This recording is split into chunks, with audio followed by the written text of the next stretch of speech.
ভাইরা আমার, বন্ধুরা আমার, লক্ষ্য করুন, কারিবুল কুরআন উবাই ইবনে কাব নামাজ আদায় করছেন। হুজুর গিয়ে তাকে ডাকলেন, কিন্তু তিনি নামাজ ছেড়ে দেন নাই। দ্রুত গতিতে নামাজ শেষ করে উবাই ইবনে কাব হুজুরের কাছে এসে হাজির হয়ে গেলেন। আসসালামু আলাইকা ইয়া রাসূলুল্লাহ, আসসালামু আলাইকা ইয়া হাবিবাল্লাহ। ওগো আল্লাহর নবী, আপনি আমাকে ডেকেছেন, কিন্তু আমি যেহেতু নামাজে ছিলাম, ইন্নী কুনতু ফিস সালাহ, এই জন্য আপনার নামাজে ডাকে সাড়া দেইনি। হুজুর ডেকে বলেন, উবাই, তুমি কি জানো না আল্লাহ রাব্বুল আলামিন কোরআনে কারীমের মধ্যে ঘোষণা করেছেন, ইয়া আইয়ুহাল্লাযীনা আমানুস্তাজীবু লিল্লাহি ওয়া লির-রাসূল ইযা দাআকুম লিমা ইউহয়িকুম। হে ঈমানদার নরনারীগণ, আল্লাহ এবং তার রাসূল যদি তোমাদেরকে কোনো প্রাণবন্ত কাজের দিকে ডাকেন, তাহলে একজন মুমিনের জন্য দুনিয়ার সমস্ত কাজ ফেলে দিয়ে আল্লাহ এবং তার রাসূলের ডাকে সাড়া দেওয়া ওয়াজিব হয়ে যায়। হুজুরের ডাকে তোমার সাড়া দেওয়াটা আবশ্যক ছিল। উবাই ইবনে কাব দেন, হুজুর তাকে শুধরে দিলেন। উবাই ইবনে কাব বললেন, ইয়া রাসূলুল্লাহ, আর কখনো এমন হবে না ইনশাআল্লাহ। হুজুর ডেকে বলেন, উবাই, তুহিব্বু আন উআল্লিমাকা সূরাতান লাম ইয়ানজিল ফিত তাওরাতি ওয়ালা ফিল ইনজিলি ওয়ালা ফিজ জাবুরি ওয়ালা ফিল কুরআনি মিথলুহা। তুমি কি চাও তোমাকে এমন একটি সূরা আমি হুজুর তোমাকে শিক্ষা দেই, যেই সূরার মতো সূরা তাওরাতে নাই, যেই সূরার মতো সূরা ইনজিলে নাই, যেই সূরার মতো একটা সূরা জাবুরে নাই, এমন কি যেই সূরার মতো আরেকটা সূরা কোরআনে হাকিমের মধ্যে আরেকটা নাই। উবাই ইবনে কাব বললেন, জি হ্যাঁ ইয়া রাসূলুল্লাহ, আমাকে শিক্ষা দিন। হুজুর তাকে প্রশ্ন করলেন, কাইফা তাকরাউ ফিস সালাহ, সালাতে তাহলে তুমি কি তেলাওয়াত করো? তিনি বললেন, করাতুল কোরআন, অর্থাৎ নামাজের মধ্যে আমি সূরা ফাতিহা তেলাওয়াত করি ইয়া রাসূলুল্লাহ। হুজুর এবারে ডেকে বলেন, ওয়াল্লাযী নাফসি বিয়াদিহি মা উনজিলাত ফিত তাওরাতি ওয়ালা ফিল ইনজিলি ওয়ালা ফিজ জাবুরি ওয়ালা ফিল কুরআনি মিথলুহা ওয়া ইন্নাহা সাবউল মাসানি ওয়াল কুরআনুল আযীম। হুজুর ডেকে বলেন, উবাই, ওই সত্তার কসম করে বলছি যার হাতে আমি মুহাম্মদুর রাসূলুল্লাহ সাল্লাল্লাহু আলাইহি ওয়াসাল্লামের প্রাণ, আল্লাহ রাব্বুল আলামিন তাওরাতের মধ্যে সূরা ফাতিহার মতো একটা সূরা দেন নাই, ইনজিলে সূরা ফাতিহার মতো একটা সূরা দেন নাই, জাবুরে সূরা ফাতিহার মতো একটা সূরা দেন নাই, এমনকি কোরআনে কারীমের মধ্যেও সূরা ফাতিহার মতো আরেকটা সূরা আল্লাহ দেন নাই। জোরে আওয়াজ করে বলি সুবহানাল্লাহ। কে দিয়েছেন এত মহত্ব? জোরে বলেন, কে? এজন্য আপনাকে আমাকে এই সূরার মহত্ব, এই সূরার ফজিলত, এই সূরার বরকত আপনাকে আমাকে জানতে হবে। যদি জানি তাহলে এটার প্রতি একাগ্রতা বাড়বে নামাজের মধ্যে। ইমাম সাহেব যখন তেলাওয়াত করবে তখন মন আর অন্যান্য দিকে যাবে না। কথা বলেন ঠিক কিনা? এই সূরা থেকে দুটি সবক আপনার আমার। এক নাম্বার, পারতে হবে সহি করে। নাম্বার দুই,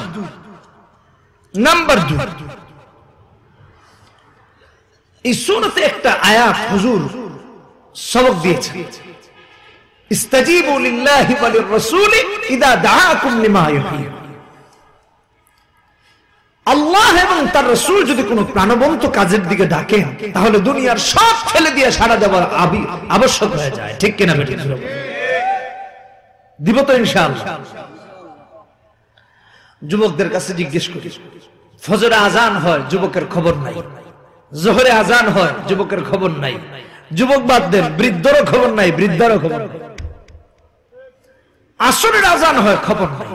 মাগরিবের আজান হয়, খবর নাই। ইশার আজান হয়, খবর নাই। কি অদ্ভুত! আচ্ছা, এই যে মসজিদে আজান হয়, নামাজের দিকে ডাকে, এটা কে ডাকে? জোরে বলেন, কে? আরো জোরে চিৎকার করে বলতে হবে, কে? আল্লাহ। তাহলে আল্লাহ তাআলা যদি ডাকেন, তাহলে রবের ডাকে কি আপনার আমার সাড়া দেওয়া উচিত না বসে থাকা উচিত? তাহলে আপনি আর আমি বসে থাকি। কেন রবের ডাকে সাড়া দিই?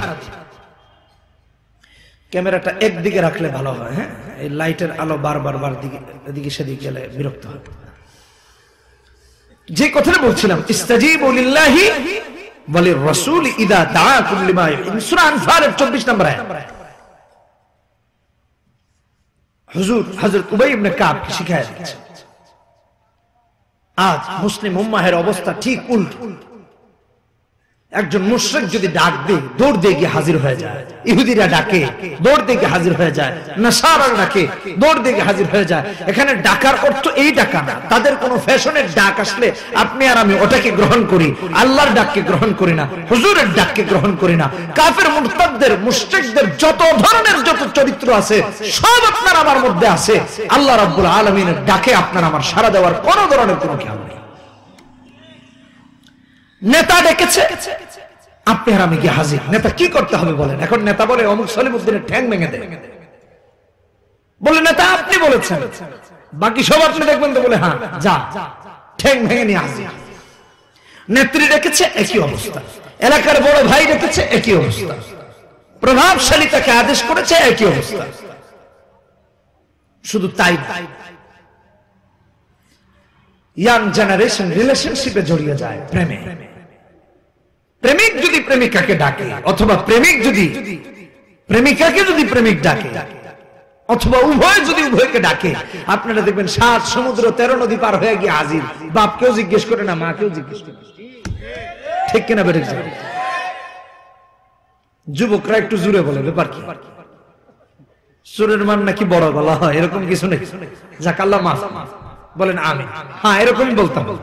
তাহলে পাশের জনের ঘুম ভাঙবে। ঠিক কিনা বেটে? তো যেই কথাটা বলছিলাম, প্রেমে জড়িত হয়ে জড়িয়ে গিয়ে মা বাবাকেও জিজ্ঞেস করে না, মা বাবাকে ছাড়াই বিয়ে শাদী করে সব শেষ। 7 সমুদ্র 13 নদী পার হয়ে দৌড়ায়। আমার বলার মাকসাদ এটা নয়। আমার বলার মাকসাদ হয় এটা, একজন নেতার ডাকে সাড়া দেওয়ার জন্য যদি অস্থির হয়ে যায়, একজন নেত্রীর ডাকে সাড়া দেওয়ার জন্য যদি অস্থির হয়ে যায়, একজন প্রভাব প্রতিপত্তির অধিকারীর ডাকে যদি সাড়া দেওয়ার জন্য অস্থির হয়ে যায়, একজন কোটিপতির ডাকে সাড়া দেওয়ার জন্য যদি অস্থির হয়ে যান, বড় ভাই ডেকেছে সাড়া দেওয়ার জন্য যদি অস্থির হয়ে যান, আপনাকে আমাকে আপনার আমার প্রেমিক অথবা প্রেমিকা ডেকেছে সাড়া দেওয়ার জন্য যদি অস্থির হয়ে যেতে পারেন, তাহলে রব যখন ডেকেছেন দুনিয়ার সব ছেড়ে দিয়ে সাড়া দেওয়া একজন মুমিনের জন্য আবশ্যক ছিল। ঠিক কিনা বেটা? কিন্তু আপনি আর আমি ওই ডাকে সাড়া দিই। এজন্য আল্লাহ বলেছেন, ইয়া আইয়ুহাল্লাযীনা আমানুস্তাজীবু লিল্লাহি ওয়া লির-রাসূল। ইস্তাজীবু লিল্লাহি ওয়া লির-রাসূল, সূরা আনফালের 24 নম্বর আয়াত। এই হাদিস থেকে যদি আপনি আর আমি একটু সবক নিতে পারি বা নিয়ে থাকি, তাহলে আপনার আমার জন্য সবক হলো দুনিয়ার সব কাজ ফেলে দিয়া মসজিদে আজান হলে সারা দিবই ইনশাআল্লাহ। সূরাটি এত গুরুত্বপূর্ণ যে আপনি আর আমি জানি না।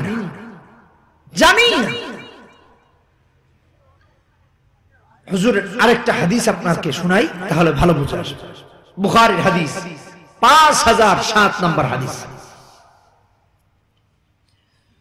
যদি এটা জানতে পারি, আপনার আমার প্রত্যেকটা ঘর একটা প্রাথমিক ফার্স্ট স্টেজের একটা মেডিকেল হয়ে যাবে, প্রাথমিক একটা চিকিৎসা কেন্দ্র হয়ে যাবে। কেন বললাম এটা? সূরা আল ফাতিহাটা শুধু সূরা না, এটা ঔষধও বটে। জোরে কোন আল্লাহু আকবার। কেউ যদি অসুস্থ হয়ে যায় আর আপনি যদি সূরা ফাতিহা দিয়ে রুকিয়া করেন, ঝাড়ফুঁক করেন, শিফা দিয়ে দিবেন কে? জোরে বলেন কে? আল্লাহ। বোঝার জন্য একটা উদাহরণ দিই, তারপর বলি হাদিসটা। আমি একটি মসজিদে দীর্ঘদিন জুমা পড়িয়েছি। তো একদিন মসজিদের বারান্দায় উঠে ডান দিকে লক্ষ্য করলাম এক লোক কাতরাচ্ছে, লাফাচ্ছে, সাকরাত যে হয় মৃত্যুর আগে, এরকম অবস্থা। দৌড়ে গিয়ে তার কাছে হাজির হলাম, ভাই আপনার কি হয়েছে? তো উনি বলছেন, আমার পেটে এমন ব্যথা করছে যে মনে হচ্ছে আমার পেট থেকে নাড়ি ভুড়ি কারো যেন টেনে বের করে ফেলছে। কি ভয়াবহ অবস্থা। মসজিদে ডিপ কলের পানির লাইন ছিল, পাতাল থেকে যে পানির লাইন করা হয় ওই পানির লাইন ছিল। তো ওখান থেকে মুসল্লি ভাইদের পানি পান করার সুবিধার্থে, তৃষ্ণা নিবারণ করার জন্য গ্লাস রাখা থাকতো। ওখান থেকে একটা গ্লাস নিয়ে আমি ওই গ্লাসে 7 বার ফু দিলাম। সূরা ফাতিহা একবার পড়ে 1 ফু, আবার ফাতিহা পড়ে 1 ফু, পুরোটা বিসমিল্লাহির রহমানির রহিমের সাথে আমিন পর্যন্ত, আবার পুরোটা পড়ে আরেক ফু, এভাবে 7 বার ফু দিয়ে তাকে পান করতে দিয়েছি। আল্লাহু আকবার। উনি পান করে আবার শুয়ে পড়েছেন। মসজিদের এক পাশের বারান্দা থেকে আরেক পাশে গিয়েছি, উপরে যাব অফিসে। ওখানে গিয়ে পেছনের দিকে তাকিয়ে দেখি উনি হেঁটে হেঁটে চলে যাচ্ছে। বলেন আল্লাহু আকবার। আশ্চর্য হয়ে গেল। বললাম ভাই দাঁড়া, একটু আগে আপনি মরে যাচ্ছিলেন আর এখন দেখি চলে যাচ্ছেন, ব্যাপার বুঝলাম। দাঁড়িয়ে তো ভাইকে বললাম কি হয়েছে আপনার? উনি বলছেন আমার পেটে একটু আগে ব্যথা করছিল, কিন্তু আপনি যখন পানিটা দিলেন, পানি পান করার সাথে সাথে মনে হলো আমার কলিজাটা ওই গ্লাসের ভেতরেই ছিল, ওটা গিয়ে আমার দেহের ভিতরে ফিট হয়ে গেছে। জোরে বলেন আল্লাহু আকবার। আরো জোরে বলেন আল্লাহু আকবার। আস্তে কথা বলতে হবে। ওনাকে ডাক দেন। ভিডিও করে যদি এই কমন সেন্স না থাকে তাহলে তো মুশকিল। আস্তে কথার আওয়াজ এখানে আসতেছে, মার্ডার হয়ে যাবে, সব উল্টা পাল্টা দেখতেছি। তো এটা হলো সূরা ফাতিহা। আপনাদেরকে বুখারীর একটা হাদিস শোনাই, 5007 নম্বর হাদিস, বুখারী শরীফের হাদিস। হযরত আবু সাঈদ খুদরী রাদিয়াল্লাহু তাআলা আনহু হাদিসটি বর্ণনা করেছেন। এমনি আমি মানসিকভাবে বিব্রতকর অবস্থায় আছি, চোখে উল্টা পাল্টা করলে কিন্তু বয়ান ছেড়ে দিয়ে চলে যাবে সঙ্গে সঙ্গে। ঘটনা সবাই জানে, তাই না? আগুন লেগেছে, আমার বাসা পুড়ে গেছে, সবাই তো জানে। সারাদিন পেরেশানির মধ্যে আসছে, এরপর আসছি যথাসময়। একটা মিনিট খুব দামি। আমি কিন্তু আমার স্টোরি বলিনি, বলেছি বললে 5 মিনিট 10 মিনিট টাইম নষ্ট করতে পারতাম না। আমি এটাকে ইম্পর্টেন্ট মনে করিনি, এটার থেকে ইম্পর্টেন্ট মনে করেছি আমি একটা হাদিসকে, একটা আয়াতকে। সো আপনারা যদি টাইমটাকে গুরুত্ব না দেন, আমার এত ঠেকা পড়ে না এখানে বসে কথা বলা, চলে যাবো। আজকালকে আবার সাধারণ মুসলমানদেরকে অর্থ না বুঝার প্রতিও অনেকে উৎসাহিত করে, এটা ঠিক নয়।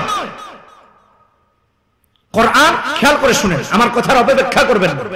কোরআন না পড়ে বুঝলেও 1 হরফে 10 নেকি পাওয়া যাবে, এটাতে সন্দেহ নাই।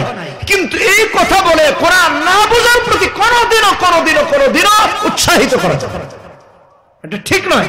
সে না বুঝলে চলবে কি করে? সে না বুঝলে খেয়াল করে শুনবে কি করে? এটা একটা মূর্খতা, অজ্ঞতা, অদূরদর্শিতা। এজন্য মুসলিম সমাজ যুগে যুগে মূর্খতার দিকে যাচ্ছে, ইসলামকে জানতে চাচ্ছে না, কুফরকে জানার জন্য আগ্রহী হয়ে যাচ্ছে।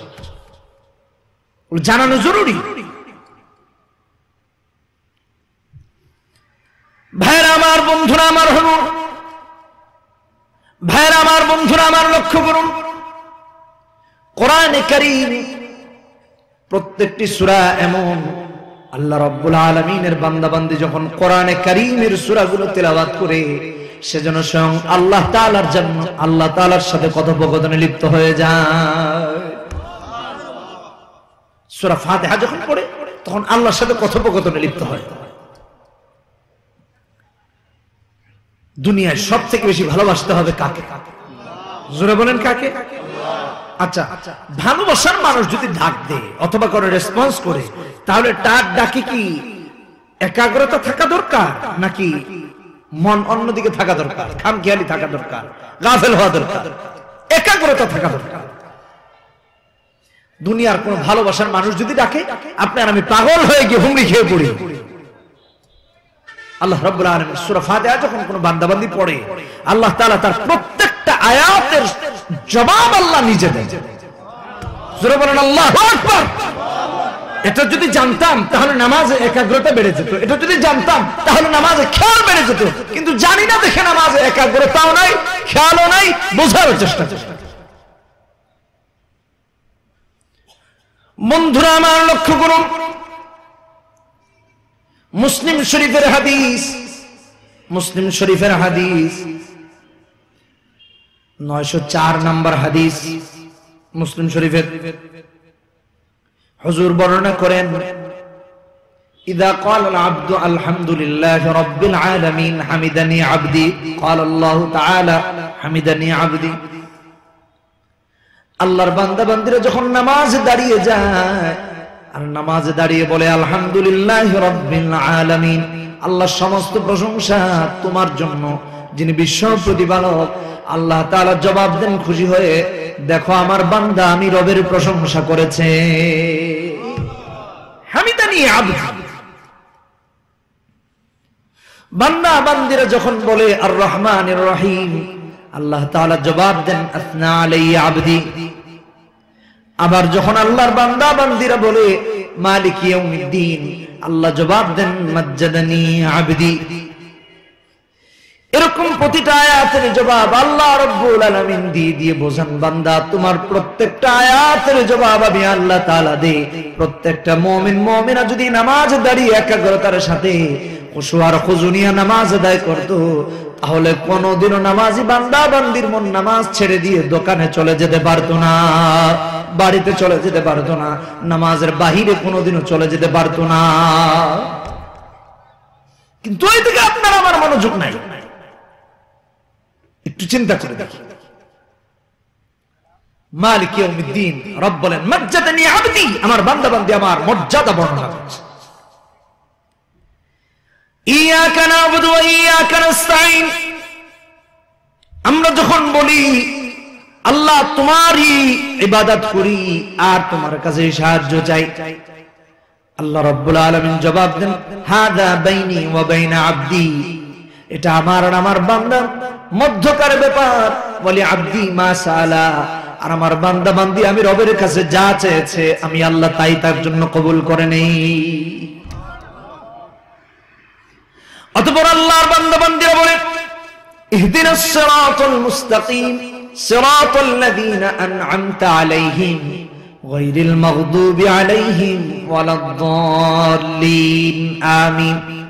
আল্লাহ তাআলা জবাব দেন হাদা লিআবদি ওয়া লিআবদি মা সালা, এটা আমার বান্দার জন্য আর আমার বান্দার জন্য আমি আল্লাহ তাই রেখে দিয়েছি আমার বান্দা বান্দি আমার কাছে যা চেয়েছে। সূরা ফাতিহা বান্দার তিলাওয়াত করে শেষ করতে দেরি হয়, রবের কবুল করতে দেরি হয় না। জোরে বলেন আল্লাহু আকবার। কিন্তু একদিনও আপনি আর আমি এটাকে মনোযোগের সাথে শুনি নাই, পড়ি নাই, আমল করি নাই, একাগ্রতা নিয়ে নামাজেও দাঁড়াই। এই জন্য আজকে আপনার আমার এই অবস্থা। অনেক গুরুত্বপূর্ণ একটা সূরা। মুসলিম শরীফের আরেকটা হাদিস আপনাদেরকে শোনাই, 1904 নম্বর হাদিস। হুজুর এবং জিবরিল আমিন দুজন বসা, হঠাৎ আকাশে বিকট শব্দ হল, বিকট শব্দে বিস্ফোরিত হয়ে ওঠার মতো আওয়াজ হয় না? এটা কেন মনে পড়লো? আমাদের চকবাজারে যে আগুন লেগেছে, এই বিকট শব্দে বিস্ফোরণ হয়েছে,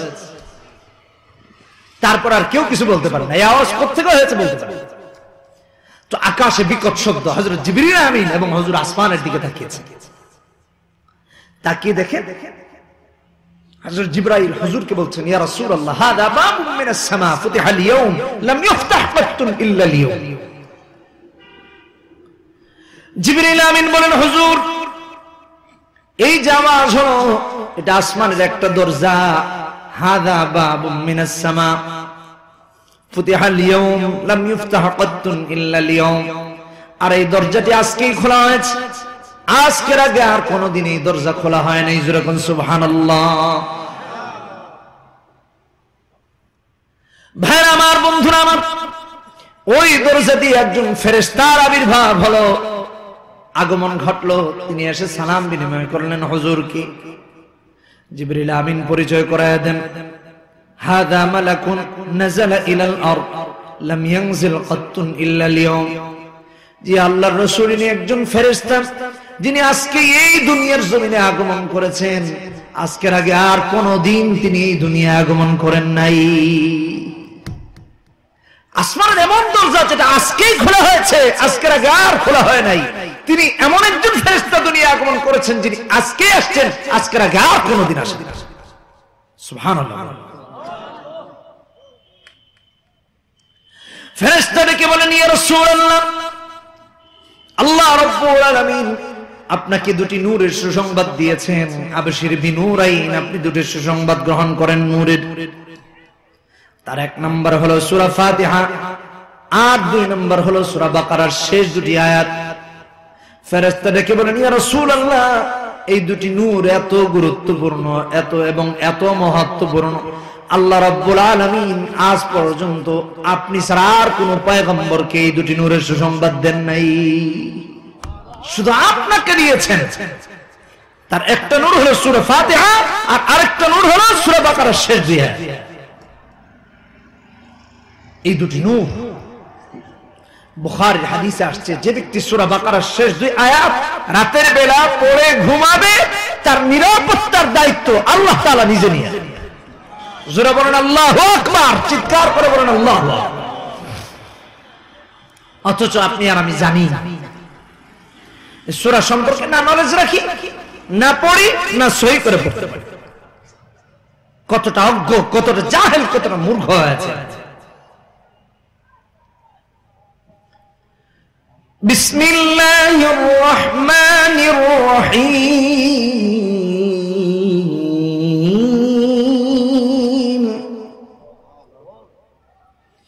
আলহামদুলিল্লাহি রাব্বিল আলামিন, আর রহমানির রহিম, মালিকি ইয়াউমিদ্দিন।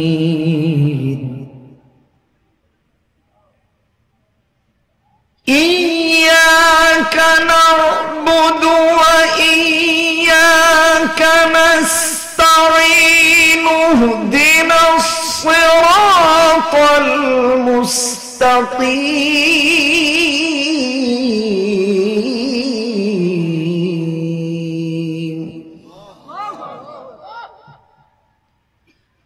সিরাতাল লাযীনা আন'আমতা আলাইহিম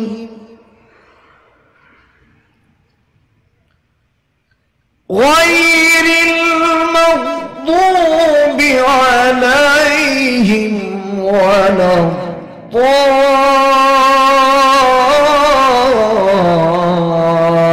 ওয়ালাদ-দাল্লিন, আমিন। এটা হলো সূরা ফাতিহা।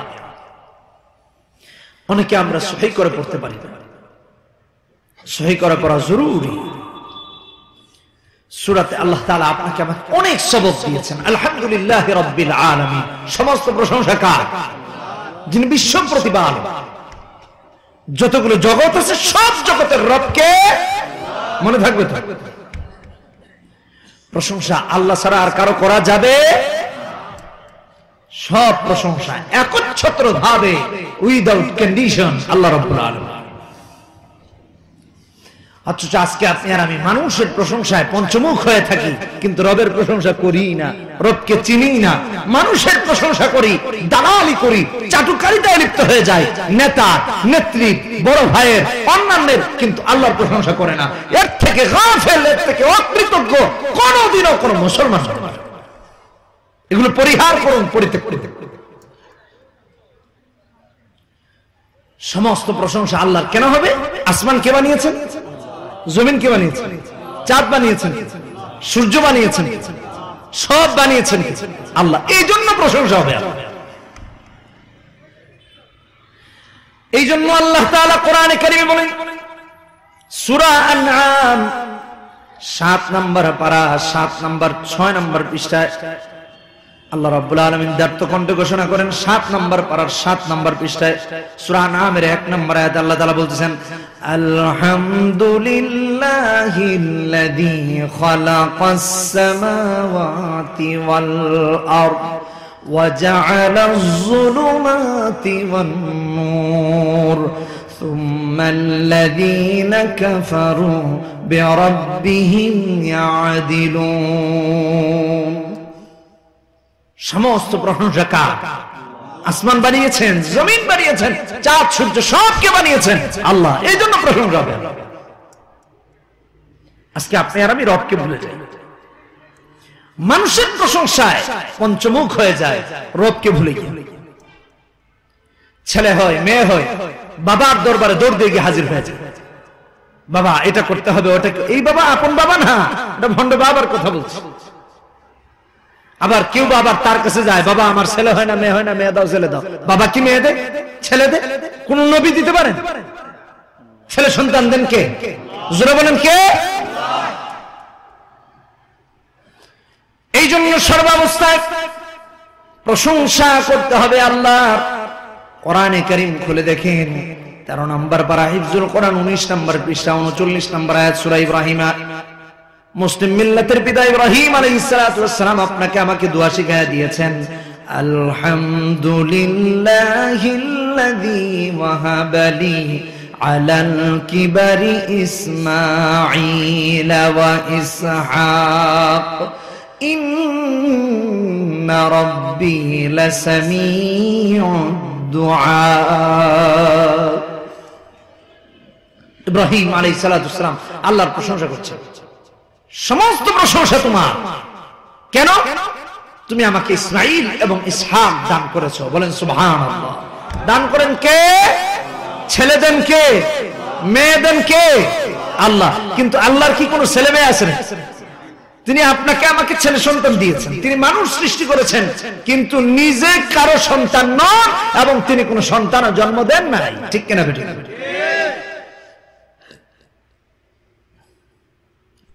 এই জন্য কোরআনে কারীমে আল্লাহ রাব্বুল আলামিন 15 নম্বর পারা হিফজুল কোরআন 111 নম্বর আয়াত, 15 নম্বর পারা সূরা বনী ইসরাঈল হিফজুল কোরআনের 11 নম্বর পৃষ্ঠায় আল্লাহ তাআলা এই জবাব দিয়ে দেন, ওয়া কুলিল হামদুলিল্লাহ আল্লাযী লাম يتخذ ولدا ولم يكن له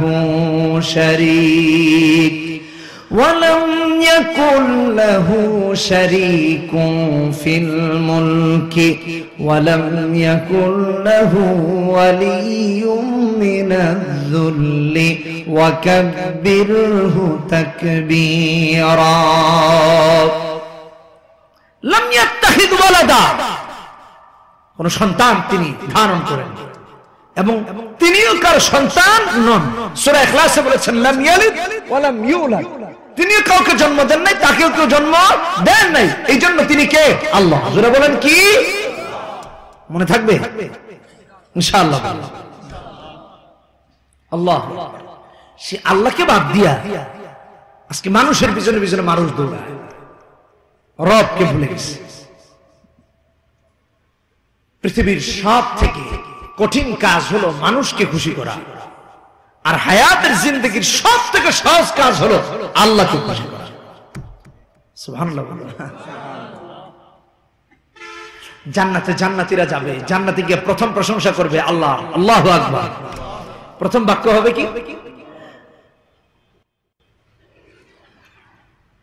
আল্লাহর প্রশংসা করে বলবে আলহামদুলিল্লাহ, আলহামদুলিল্লাহ, আলহামদুলিল্লাহ।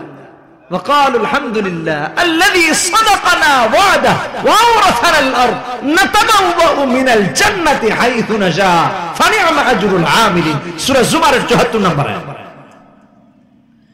আপনাকে আমাকে এই জন্য জান্নাতের শব্দটা, বাক্যটা যদি এখন বেশি বেশি করে পড়ি, বুঝি এবং রবের প্রশংসায় নিজেকে আত্মনিয়োগ করতে পারি, তাহলে জান্নাতেও আপনার আমার প্রথম শব্দ হবে আলহামদুলিল্লাহি রাব্বিল আলামিন। বলেন আল্লাহ কবুল করুন, বলেন আমিন। আল্লাহকে খুশি করা খুব সহজ, অথচ আপনি আর আমি রবকে খুশি করি না, বরং শয়তানকে খুশির পিছনে লেগে থাকি। ঠিক কিনা বেঠিক? ইবনে মাজার হাদিস 3933 নম্বর হাদিস। এক ব্যক্তি আন্না আবদাম মিন ইবাদিল্লাহ ক্বালা ইয়া রাব্বি লাকাল হামদ কামা ইয়ানবাগি লিজালালি ওয়াজহিকা ওয়া আযীমি সুলতানিক, বলে আল্লাহর প্রশংসা করেছে। ভাইরা আমার, বন্ধুরা আমার, ফেরেশতারা যখন এই প্রশংসা শুনেছেন, প্রশংসাকারীর আমলনামায় কি সওয়াব লিখবেন অস্থির হয়ে গিয়েছেন, কারণ এত সুন্দর প্রশংসার বাক্য আর শুনেন নাই। ফেরেশতারা আল্লাহ তাআলার শরণাপন্ন হয়ে বলেন, আল্লাহ, তোমার এক বান্দা এত সুন্দর প্রশংসা করেছে, তার আমলনামায় কি সওয়াব লিখবো আমরা তো খুঁজেই পাই না, কি আমলনামায় সওয়াব লিখবো? আল্লাহ রাব্বুল আলামিন ডেকে বলেন, আমার বান্দা কি প্রশংসা করেছে একটু আমাকে বলো তো দেখি। আচ্ছা, রব কি জানতেন না? রব অবশ্যই জানতেন। ফেরেশতারা এবার বলে, তোমার বান্দা বলেছে, ইয়া রাব্বি লাকাল হামদু কামা ইয়ামবাগি লিজালালি ওয়াজহিকা ওয়া আযীমি সুলতানিক। আল্লাহ রাব্বুল আলামিন শুনে এত খুশি হন, আল্লাহ তাআলা বলেন, যাও তার আমলনামায় হুবহু এটাই লিখে রেখে দাও। আমি রব তার উপরে এত এত এত বেশি পরিমাণ খুশি হয়েছি যে কিয়ামতে আমি আল্লাহ তাআলা তার সঙ্গে মুলাকাত করে নিজ কুদরতি হাতে থাকে এর জাযা দিব। সুবহানাল্লাহ। ইয়া রাব্বি লাকাল হামদ কামা ইয়ামবাগি লিজালালি ওয়াজহিকা ওয়া আযীমি সুলতান। রব এতটাই খুশি হয়েছেন, আল্লাহ এতটাই খুশি হয়েছেন। অতএব রবকে খুশি করা খুব সহজ। দুনিয়ার কোন মানুষকে এত তাড়াতাড়ি খুশি করা যায়? কলিজা যদি কেটে খাওয়ান তারপরে খুশি করতে পারবেন, কিন্তু আল্লাহ তাআলার গুণ কীর্তন করলে, প্রশংসা করলে, সালাত আদায় করলে, নিজেকে রবের জন্য নিবেদন করে দিলে আল্লাহ খুশি হয়ে যায়। বলুন আল্লাহু আকবার। মনে থাকবে তো ইনশাআল্লাহ? আল্লাহ কবুল। সূরা বাকারার 2 নম্বর আয়াত, আর রহমানির রহিম, যিনি অত্যন্ত দয়ালু মেহেরবান। আল্লাহ থেকে দয়ালু কেউ আছে? আল্লাহ নিজেকে রহমান বলছেন, নিজেকে রহিম বলছেন। কোথায়? আপনি আমি তো দয়াল বাবার কাছে গিয়ে হাসির দয়া নেওয়া। আবার ইদানিং দেখা যায় সিএনজির পিছনে লেখা দয়াল বাবার নামে চলিলাম, বাসের পিছনে লেখা দয়াল বাবার নামে চলিলাম, ট্রাকের ভেতরে লেখা দয়াল বাবার নামে চলিলাম। যা মরার সময় বলিস যে বাবা তোমার নামে মরিলাম নাকি? কি বলেন? ডান্ডাটা ঠিক মতো কাটে। কি অসভ্য জাত! কতটা অশুকুর, কতটা না শুকুর, কতটা অকৃতজ্ঞ চিন্তা করে যায়। এটা কখনো একজন মুমিন করতে পারে না। আর এটা যদি বুঝে করে তাহলে সে মুমিনই নয়, মুশরিক হয়ে যায়। কোরআনে কারীম সূরা বাকারা 163 নম্বর আয়াতে আল্লাহ কি বলেছেন? ওয়া ইলাহুকুম ইলাহুন ওয়াহিদ লা ইলাহা ইল্লা হুয়ার রহমানুর রহিম। আল্লাহ ডেকে বলেন, আল্লাহ ছাড়া আর কোনো ইলাহ নাই, আর তিনি একমাত্র রহমান, তিনি একমাত্র রহিম। যেরকম ঠিক কিনা বেঠিক? কারণ আল্লাহ এমন রহমান, আল্লাহ এমন রহিম। আল্লাহর অনেকগুলো নাম রয়েছে, গুণাবলীমূলক নাম রয়েছে, গুণবাচক নাম রয়েছে। আল্লাহর যেই নাম ধরে আপনি তাকে ডাকবেন, বান্দার ডাকতে দেরি হবে, রবের ডাকে রবকে সাড়া দিতে দেরি হয় না। কোরআনে কারীম খোলেন সূরা বনী ইসরাঈল 110 নম্বর আয়াত, 15 নম্বর পারা, 11 নম্বর পৃষ্ঠা। আল্লাহ তাআলা বলেছেন, قُلِ ادْعُوا اللَّهَ أَوِ ادْعُوا الرَّحْمَنَ أَيَّمَّا تَدْعُوا فَلَهُ الْأَسْمَاءُ الْحُسْنَى। আল্লাহ ডেকে বলেন, তুমি রহমান ডাকে আমাকে ডাকো, অথবা রহিম ডাকে ডাকো, আল্লাহ নামে ডাকো, অথবা আমার সুন্দর নামগুলোর মধ্য থেকে যেই নামে বান্দা তুমি ডাকবা, তুমি বান্দার ডাকতে দেরি হবে, আমি রবের তোমার ডাকে সাড়া দিতে বান্দা দেরি হবে না। যেখান থেকে ডাকবেন রব সাড়া দেওয়ার জন্য রেডি। অথচ আপনি আর মানুষকে ডাকি, মানুষের কাছে যাই, মানুষের দালালি করি, মানুষের চাটুকারিতায় নিজে লিপ্ত হয়ে যায়, কিন্তু আল্লাহর প্রশংসা করি। কথা বলেন ঠিক কেন? অথচ রবের যদি প্রশংসা করতে পারতাম তাহলে জান্নাত আপনার আমার জন্য ওয়াজিব হয়ে যায়। আল্লাহ থেকে দয়ালু আর কেউ আছে? এই আয়াতের ব্যাখ্যা মুসলিম শরীফের একটা হাদিস দিয়ে করি, তাহলে আর একটু ভালো বুঝবেন। 7184 নম্বর হাদিস। কানা ফি মান কানা ক্বাবলাকুম রাজুলুন কাতালা 99 নাফসান। হুজুর বলেন সাহাবীদেরকে গল্প শোনাচ্ছেন, হাদিসের গল্প। এক ব্যক্তি একটা নয়, দুইটা নয়, তিনটা নয়, চারটা নয়, পাঁচটা নয়, 10টা নয়, 99টা খুন করেছে। কয়টা? এটা কি সাধারণ খুনি? মারাত্মক খুনি, ডেঞ্জারাস। খুন করার পর তার ভেতরে অনুশোচনা আসলো যে আমি কিভাবে ক্ষমা পেতে পারি। এমন কি কেউ আছে যার কাছে গেলে আমি আশ্বস্ত হব, আমাকে আশ্বাস দিবে যে রব তোমাকে ক্ষমা করবেন? ঘুরে ঘুরে বেড়ায় আর বলে ভাই এমন কেউ আছে যে আমাকে আশ্বাস দিবে যে আমার আল্লাহ আমাকে ক্ষমা করবেন 99টা খুন করার পর, মার্ডার করার পর? লোকেরা দেখায় দিল অমুক জায়গায় একজন রাহেব আছে, তার কাছে গিয়ে হাজির। রাহেবকে বলছে, রাহেব আমি 99টা খুন করেছি, একটা দুইটা না, আচ্ছা আল্লাহ কি আমাকে ক্ষমা করবে? রাহেব ক্ষিপ্ত কণ্ঠে তাকে তাড়িয়ে দিয়ে বলল, হ্যাঁ বের হয়ে এখান থেকে, তোমার মতো পাপীকে আল্লাহর ক্ষমা করার জন্য ঢেকা পড়ে নাই। অর্থাৎ নানান ভাবে তাকে অ্যাটাক করে, তাকে তাড়িয়ে ধমকে এখান থেকে বিদায় করে দিয়েছে। সে চিন্তা করলো ক্ষমা যেহেতু পাবই না, তো সেঞ্চুরি করতে সমস্যাটা কোথায়? বের করে দিয়েছে, নিরাশ করে বের করে দিয়েছে। অথচ আল্লাহ বলছেন লা তাকনাতু মির রাহমাতিল্লাহ, রবের রহমত থেকে নিরাশ হয়ো না। বের হয়ে যাবে, চিন্তা করলো যেহেতু মাপ পাওয়ারই আশঙ্কা নাই, সে বলে দিয়েছে তাহলে ওরেও রাখবো না, তাকেও মেরেছে। কয়টা হয়েছে? 100টা হয়েছে। আবারও গিয়ে অনুসন্ধান করতে লাগলো, ভাই এমন কেউ আছে নাকি যিনি আমাকে একটু এ ব্যাপারে আশ্বস্ত করবে যে আল্লাহ আমাকে ক্ষমা করবেন, 100টা খুন করেছে। এবার লোকেরা তাকে একজন হক্কানি আলেমের সন্ধান দিয়ে দিল, বলল অমুক জায়গায় একজন হক্কানি আলেম আছে, তার কাছে যাও। সে তার কাছে গিয়ে হাজির। হক্কানি আলেমের কাছে গিয়ে বলছে, হুজুর আমি একটা নয়, দুইটা নয়, 100টা খুন করেছি, আল্লাহ কি আমাকে ক্ষমা করবেন নাকি? হুজুর ডেকে বলেন, পাপী যতই না পাপ করুক আর যতই না বড় পাপী হোক, একনিষ্ঠভাবে ইখলাসের সাথে যদি আল্লাহর কাছে তাওবা করে, আল্লাহর বান্দা বান্দির তাওবা করতে দেরি হয়, রবের কাছে কবুল হতে দেরি হয় না। তুমি তাওবা করলে অবশ্যই আল্লাহ তোমাকে ক্ষমা করবেন, তবে একনিষ্ঠভাবে তাওবা করতে। ঠিক কিনা বেটি? জোরে বলেন। লোকটি তাওবা করেছে।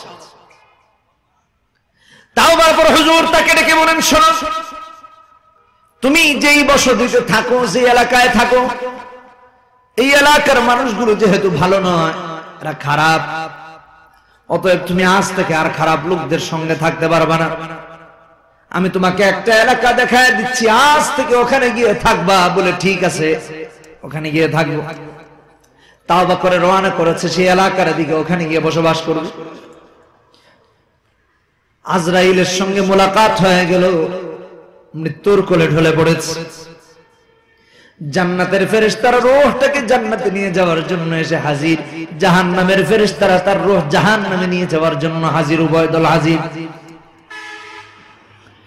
জান্নাতের ফেরেশতারা বলেন, এই লোকটা তাওবা করেছে, আর তাওবা করার পরে একটাও গুনাহ করে নাই, এই জন্য তার রূহটা আল্লাহ রাব্বুল আলামিনের জান্নাতে নিয়ে যাওয়ার জন্য আসছে। জাহান্নামের ফেরেশতারা বলি, যেহেতু এই লোকটা 100টা খুন করেছে, আর 100টা খুন করার পর একটাও নেক আমল করতে পারে নাই, এই জন্য তার রূহ জান্নাতে নয় বরং জাহান্নামে নিয়ে যাওয়ার জন্য এসেছি। উভয়ের যুক্তি ঠিক আছে, নিজ নিজ জায়গা। আল্লাহ রাব্বুল আলামিন এই অবস্থা দেখে তৃতীয় আরেকজন মানবরূপী ফেরেশতা তাদের মাঝখানে বিচারক হিসেবে আবির্ভূত করে দিলেন। এই ফেরেশতার আগমন ঘটার পর উভয় দল তার কাছে বিচার দায়ের করতেছে, ভাই আমাদের একটু বিচারটা করে দেন। বলে কি বিচার? জান্নাতের ফেরেশতারা বলে, দেখুন লোকটা তাওবা করেছে, আর তাওবা করার পরে একটাও গুনাহ করে নাই, এই জন্য তার রূহটাকে আল্লাহ রাব্বুল আলামিনের জান্নাতে নিয়ে যাওয়ার জন্য এসেছে। জাহান্নামের ফেরেশতারা বলে, দেখুন ভাই এই লোকটা একটা নয়, দুইটা নয়, 100টা খুন করেছে, আর 100টা খুন করার পরে একটাও নেক আমল করে নাই, এই জন্য তার রূহ জাহান্নামের মধ্যে নিয়ে যাওয়ার জন্য আসছি। বিচারক মানবরূপী আমাদের ফেরেশতা বলেন, যেহেতু লোকটি তাওবা করেছে আর তাওবা করার পর অসৎ সঙ্গকে পরিত্যাগ করে দিয়ে সৎ সঙ্গের দিকে আগায়া যাচ্ছিল, ভালো হয়েছে এবং ভালোর উপর থাকার জন্য নেককারদের সঙ্গী হওয়ার জন্য যাচ্ছিল। অতএব তার রাস্তা মেপে দেখা হোক সে কি নেককারদের নিকটবর্তী নাকি সে বদকারদের নিকটবর্তী। ফেরেশতারা উভয় দিক দিয়ে যখন রাস্তা মাপলেন, রাস্তা মেপে দেখলেন সে ওই খারাপ লোকদের থেকে দূরবর্তী, আর সেই লোকটা ওই আল্লাহ ওয়ালাদের নিকটবর্তী হয়ে রয়েছে। ফেরেশতা আবার ডিসিশন দিয়ে দিলেন, যেহেতু নেককারদের সে নিকটবর্তী রয়েছে, অতএব তার রূহ জান্নাতের ফেরেশতারা আল্লাহ রাব্বুল আলামিনের জান্নাতে নিয়ে যাবে। আর রহমান আর রহিম, আল্লাহ রহমান, আল্লাহ কি রহিম। দুনিয়ার মানুষ দুনিয়ার দয়াল বাবার কাছে গিয়ে দয়া ভিক্ষা করে, তার 14 গোষ্ঠীও যদি দয়া করতে যায় পারবে? ইম্পসিবল। দয়া ভিক্ষা চাইতে হবে কার কাছে? আওয়াজ করে, আওয়াজ করে। আল্লাহর নাম নিতে লজ্জা লাগে নাকি? বলেন কার কাছে? আল্লাহ। অথচ আমরা মানুষের কাছে ভিক্ষা চাই, এগুলো ঠিক নয়। কয়েকদিন আগে সিলেটে গিয়েছিলাম, তো সিলেটে যাওয়ার পর শাহজালাল রহমতুল্লাহ আলাইহির মাজার, আমি কিন্তু মাজারে যাইনি, গিয়েছি মাহফিলে। আমার একটা মাহফিল ছিল, তো মাহফিলের উদ্দেশ্যে আসা।